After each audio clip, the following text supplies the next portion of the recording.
ఇప్పుడు మీరు అన్నట్టు ఈ గ్లాస్లో మేబీ ఒక 200 to 250 milligrams ఆఫ్ డ్రింక్ ఉంది అనుకుందాం. సరే, ఇప్పుడు ఆ బాటిల్ మీద చూడండి 100 ml కి ఎంత షుగర్ ఉందని ఉంది. Per 100 ml 9.5 grams. 100 ml లో 9.5 ఉంది. నువ్వు పోసిన గ్లాస్ లో 200 అనుకోండి, ఎంత షుగర్ అయింది? 20 grams అయిపోయింది. ఒక్క క్యాన్ ఆఫ్ కోక్ లో ఎంత ఉంటుంది? 350 ml. అంటే ఎంత షుగరు? 35 grams వరకు వస్తుంది.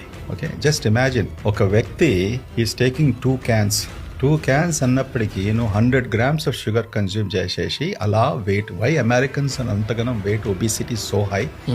Daily consumption for women is about 25 grams. Okay, for men 36 grams. So in case if you just calculate ఒక 25 grams ఆఫ్ షుగర్ వేసుకుంటే this is what a women can consume approximately. This is what a men can consume. Yes. అంతే కదా sir? Yeah, 38 వచ్చింది. But if he is, and now there are people who drink the complete liter కదా sir, వాళ్ళ పరిస్థితి. Yeah, that's okay sir, లెక్కేద్దాం sir. 70, 80, 90 ఇంత sugar only Thums Up నుంచి వచ్చింది వాడికి. కేవలం కోక్ లేనే కాదు, నా మీరు డైట్ కోక్ అడగొచ్చు. జీరో కోక్ అని అడ్వర్టైజ్ చేస్తాం, అందులో జీరో షుగర్. కానీ హౌ ఇస్ ఇట్ స్వీట్?